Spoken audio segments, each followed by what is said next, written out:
back down to the individual, how can someone become an adept sense-making agent?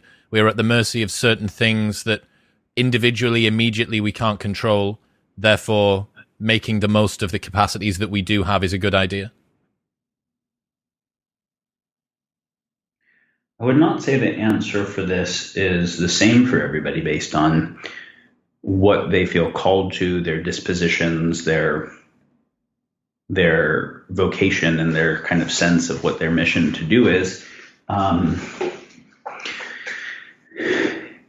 If someone is a nurse caring for patients, if someone is a mother raising children, how much does them understanding what's really happening with the digital yuan and whether it's going to become the reserve currency of the world, or whether or not the US microgrids are susceptible to EMP attacks, like how much does their sense making matter? How much agency do they have to do fucking anything about that? Pretty little. How much does it likely stress them out? Probably a lot. Does that make them a better nurse or mom? Probably worse. Could that same energy be applied to doing better sense making about tuning into their children and their patients better, and where they actually have some agency? So when we recognize that sense making is to inform choice making, right? Do I have choice around this thing? Like, what is the basis of why I'm wanting to do sense making? Is it simply because I need to know which side of the narrative war I'm on because I think I have to be on one of the sides? What if I just don't? What if I say I don't know? I don't know what I think about systemic racism. No, you have to know, but I don't.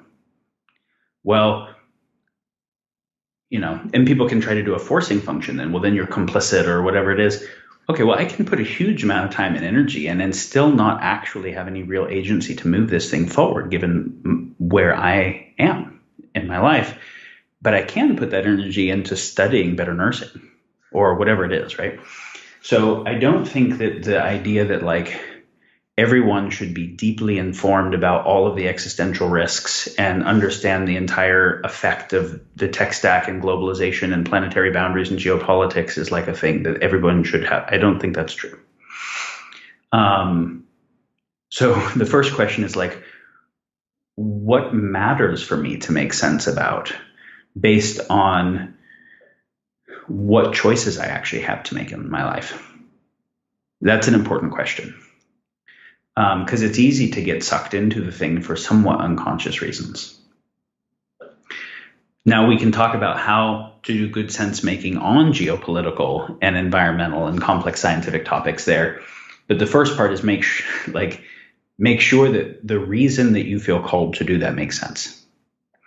And I'm of course not saying that if you don't have a company or an organization, or you're not a politician of some way that can directly affect that thing, you shouldn't know anything about it. There is something about general informedness as a citizen that can have value.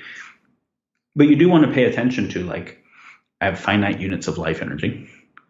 And where do I want to put my attention that is also connected to my creativity? So I want people's sense making to be informing their creativity. Right, to be informing their agency and their choice making and the quality of life for themselves and the people they touch and for the world at large as they can touch it. Now,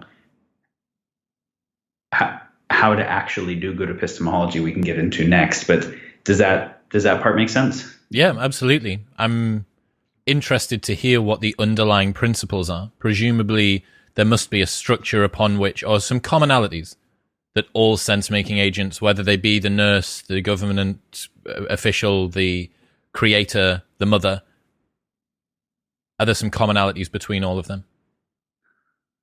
Are there commonalities in how to do good sense-making in any domain regardless of the domain? Sure. They're going to be different. There are certain places where it's like how to really get this particular kind of backflip is not something I get from reading Wikipedia. Like, I only get it from trying to do backflips. Like, it's an embodied sense making. There's like I clicked and I got it, and there's no amount of reading Wikipedia or watching YouTube that's ever going to give it to me. So there isn't like one type of sense making. Like, there's no amount of reading music theory that will actually get my fingers to grok how to play Chopin. So there are different kinds of creative capacities that require different kinds of like, because you're sensing how something works, right? Sense making is not purely cognitive. It's taking your senses and having a pattern emerge. Sense making of like, I got it. And we've all had that experience playing the piano or trying to do the backflip where it's like, I got it. That's sense making of a type. That's a bunch of sensory perceptions that came into a pattern where now I have it in a way that can inform my creativity, right? But I'll stick in the cognitive domain for now, since that's largely what I think most people are talking about. Some super helpful basic tips.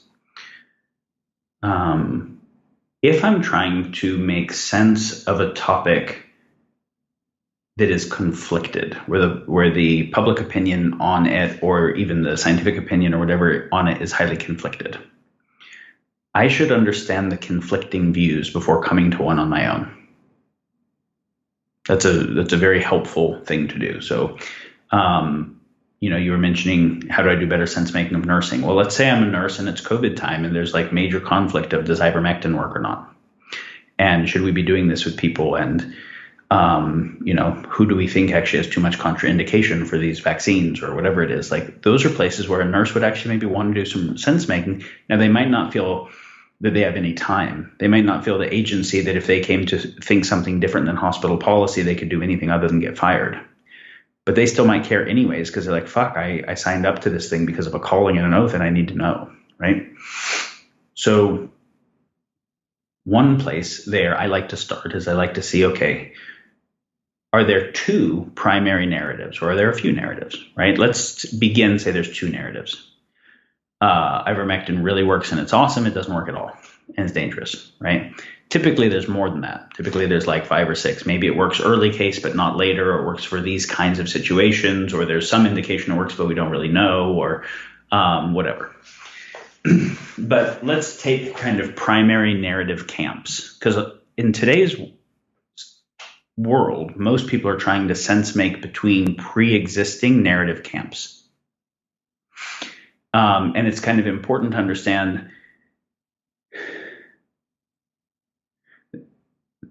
there is a very strong incentive for everyone to fall in narrative camps. They're basically these strange attractors. And so there are underlying forces that drive what you can think of as polarization, to rather than just like, well, whatever is true, it's much easier to believe something is true that someone with expertise says with a lot of certainty and other people agree with. Especially if there's a lot of literature and I'm unskilled or I don't have the time, how am I going to read all of it myself? And then you get a narrative, and then you get people who say that narrative has something false with it, and they do a counter narrative that is usually an anti-narrative that are also kind of smart, and typically based on either a different emphasis in values. Hey, this is about personal freedoms. This is about public health. This is about my right to decide on my own body. This is about not being a grandma killer, whatever it is, right? Sometimes it's just a difference of values that affects their sense making, because they're sense making the thing that seems most aligned with their own values. They're not actually paying attention to the sense making. They're looking at the narrative of truth that fits the value that they seem to care more about, right? I don't think anyone should be comfortable with the idea of more imposition on people's personal freedoms than necessary. And I think everyone should be dubious of anyone who feels that they are in a position to say what is necessary and impose it by force. Like, everyone should be dubious. Oh, you have a monopoly of violence that can impose necessary limits on everyone's freedom. And who is the authority? Like, what is the authority process that is not influenced by power or fucked up motives or ego or mistakes at all that deserves to have that fucking power over everybody? Like, everybody should be legitimately concerned about that. That there is such a thing as adequately legitimate authority to wield monopoly of power. Simultaneously, everybody should be legitimately concerned about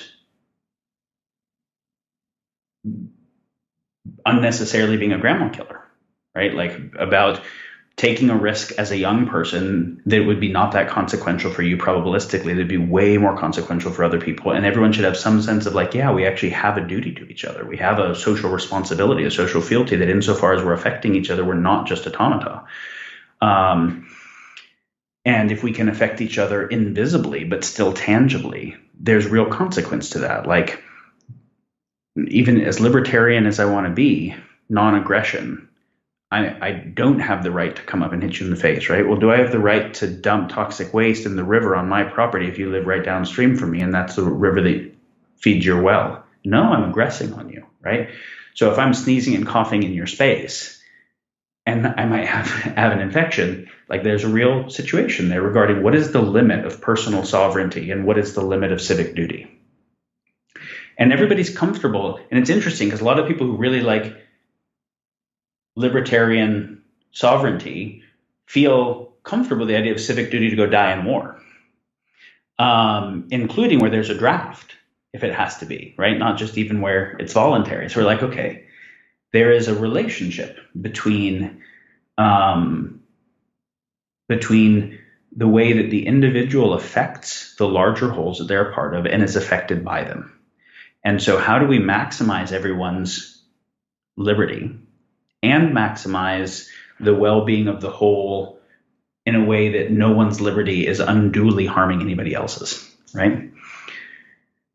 Obviously, we'd like to do that with emergent order rather than imposed. So rather than a law doing lockdown, more conscientious citizens who understand more and care more would be better, right? If you had citizens who cared more and did the research better and really came to understand it better, then they wouldn't need police. They would be then you don't have to worry about who is the authority that has a monopoly of violence. There is a population that is well educated, conscientious, communicating with each other, respectful, and self-policing in that way, right? Self-monitoring. So the point is that oftentimes there are these values that have to live in a dialectical relationship, but we will forget that and focus on one of them. Then we'll focus on the sense-making narrative that supports that one and then we'll weigh it's the scientists who believe in it as being credible. And when people quote them, we're like, this is a credible scientist. But then when someone quotes the credible scientist on the other side, we'll say, you're doing a logical fallacy of appeal to authority. And it's like, really? You just did that? Like, it's an appeal to authority when they pick their scientists, but this is a credible person when you do it. And that kind of subtle bias is just all over the place, right? And it's fundamentally a kind of bad faith sense making that people don't even realize they're doing most of the time. It's what we call motivated reasoning. Motivated reasoning is tricky. And there's so many reasons for it. Sometimes I want to be certain just because I'm fucking scared to say I have no idea what's going on about super consequential stuff. There's a pandemic. Are the variants going to get worse? Or is the vaccine going to make them worse? Is everybody going to die? Am I ever going to go outside again? This guy seems really certain and the story is not too scary or whatever it is. Like sometimes there's deep subconscious stuff like my desire for safety, and certainty seems to be a path to it. So the same place in people that get scared of the dark, because just when they can't see what's going on, they project nasty stuff into it. Or they get scared of deep water because when they can't see what's going on, they project nasty stuff into it. Get scared of the unknown in general, projects nasty stuff, and then wants to pretend there is no unknown, so they want excessive certainty about everything. So they get scared of death, and so then they want to project certainty about what happens in the afterlife and make up religions. When you recognize how much of reality is unknown and actually unknowable, there is no way through there's no way through well with grace that doesn't involve deep friendship with the unknown, where you don't project nastiness into the dark spaces. You just say, I don't know, like there's a lot of things in life that have been really interesting so far, and I'm curious what happens, right? And I rather than pretend that I know and possibly steer really wrong, I'd like to just keep my eyes open and keep paying attention. So I was giving one example of how motivated reasoning and values and fears and all like that can affect people's sense making. There are other things that can affect people's sense making and get into, but the first simple principle you're saying across any domain, lab leak hypothesis versus natural zoonotic origin, or anthropogenic climate change being terrible really soon versus not, or whatever it is. Find people who seem very well researched and earnest, who hold strong versions of the various narratives, and see if you can study their narrative and their reason for it well enough that you can steelman it. You can be like, I actually really get and can give like an essentialized version of this. Then when you see the difference between them, see if you can come to understand why. Like, are they drawing on different data? Are they both cherry picking their data? And it's probably something that neither of them are saying. There's a lot of data and they're each cherry picking, they're each framing. Is one of them following much more motivated reasoning and less good empiricism than the other one? But generally that dialectical process where one, it'll point out to you where you're faster to start to believe in something rather than something else because of your own biases. And if you notice that and you realize that your bias will be, it's bias, which means it misleads you. Bias is like, if I let go of the steering wheel and my car starts going left, I have to go actually get it adjusted. If I let go and it goes right, like that's dangerous. I want to let go and it stays straight. Bias cognitively is the same thing. It means I'm going to be veering off of reality naturally based on what appeals as more true or less true to me because of various things, right? Traumas, conditionings, partial value sets, in-group identities, the fact that the world of my childhood is not a fair representation of the whole world, but I was early imprinted that it was, so I'll take those imprints onto everything. So people should be fairly scared of their own biases, right? Like they should want to seek out and find their biases and correct them. And so anyone who gets upset when someone says, I think you're wrong about something, is actually fucking up their own life. If you protect your biases because they're protecting some sacred thing like your fear of uncertainty or whatever, then you won't grow in this way and your life will stay upper bound at whatever the limit of truth that those allow you to understand and whatever vulnerable things are underneath it and whatever partial values are underneath it. But if instead you're like, actually, I don't think I can navigate well on a busted map. It just doesn't make sense. Any place where my map's off, I want to know. By definition, I can't see my own blind spots. That's what a blind spot is. Everybody has biases. I can see everybody else's. I'm just pretty sure I don't have any. The best gift somebody can give me is where they actually tell me. If they're like, I think you're off about this. Now, they can be an asshole and just judge me or whatever, and I still want to listen. Maybe they're wrong, but I want to listen to see if there's possibly a gift in it. But if they're my friend, they'll be like, look, I know you're really trying. I love you. I agree with a lot of things. I think there's something you're missing here. I'm like, tell me. Because the worst thing I can imagine is that I harm the things I care about or serve what I care about less well because of something I can't even see and somebody saw it and didn't tell me. So this is another principle of sense making. Have friends that disagree with you on really deep things, like have different biases. If you're a liberal, have conservative friends. If you're strongly, LGBTQ, et cetera, have traditionalist friends. Don't be so sure that your moral set is the only and superior moral set, that your sense making set is the only one. Have friends who have different orientations and see if you can actually see the world through their eyes in a non-pejorative way. Like, oh, yes, I can see if I was as uneducated and traumatized and like whatever is them. But see if you can actually be like, wow, yeah, I can feel the clarity and rightness of seeing it this way. And so have friends that see things differently and ask them their take on things and listen and ask their take on your take on things and on you. So this is one of the other things that I think is very destructive of social media is the filter bubble phenomena is since Facebook is going to give me it's not trying, like there's not a person having an agenda, there's an algorithm that is optimizing time on site. And it just happens to be when I see stuff that disorients me and I'm getting less certainty when I want more certainty, I bail. But when I want more certainty and I'm getting more in-group validation and I'm only getting outrage at the out-group that makes me feel even more like I need to double down or whatever it is, I spend more time. So it just happens to be that the appeal, and I don't even know I bail. I just keep scrolling in the fast infinite scroll because it didn't capture my attention, because there's so much shit in the infinite scroll that I'm only going to stop to look if the person is hot enough or if it looks like something that my brain is pre-triggered to say that's important. Pre-triggered to say that's important means appeals to an existing bias. And otherwise, just scroll, right? And just kind of don't even notice that I passed it. But what that means is that I'm going to have both content and people in the nature of that world that will be confirming my biases rather than correcting them. And so then, of course, you will get increasing polarization on everything as a nature of even just the info technology infrastructure itself, right? If people haven't seen The Social Dilemma, they should watch it. It covers this really well. Just to even, if you keep Facebook at all or whatever social media, curate it, for the most part, the more time you spend on it, the less good your sense making will be, because it is optimizing for something that is not your sense making.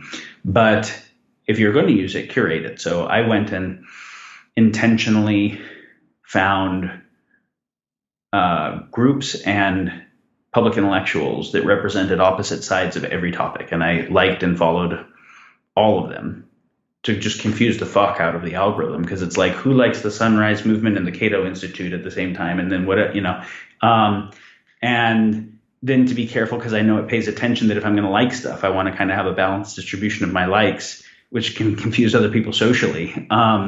But it's because I want to see a representative feed, right? And specifically, I want to pay attention to when I notice that I have a leaning on a topic, I want to find the best thinkers that disagree, and I want to read their stuff more to see, am I missing stuff, right? Like, is there anything in here I'm missing? So curating your algorithm that way is helpful. Getting the fuck off Facebook and just doing better internet research than that, or just following the recommendations on YouTube, which are so sticky. They're so goddamn hard to avoid, especially because it's going to send up some hyper-normal stuff where pretty soon you're just watching MMA or bloopers or something. And then you're like, where did 2 hours go? And you're like, oh, I was doing internet research. And so just being real about how messed up those algorithms are, you're like, okay, what is it I'm trying to get clarity on? What are the narratives and who are good? First, let's just Google who are the scientists, academics, thinkers, whatever, that are representing these well. Let me go read some articles, right? Then let me find who's critiquing those well. If I can get to the point where I can make each of the arguments as well as they can make it, and then I get a sense of why they disagree. Is it different data? Is it different values? Is it different models? Is it disingenuousness? Like, why do I think that? Then I might be able to start to say, do I see a synthesis here? Were they each cherry picking and there is a higher order kind of insight? Very often it's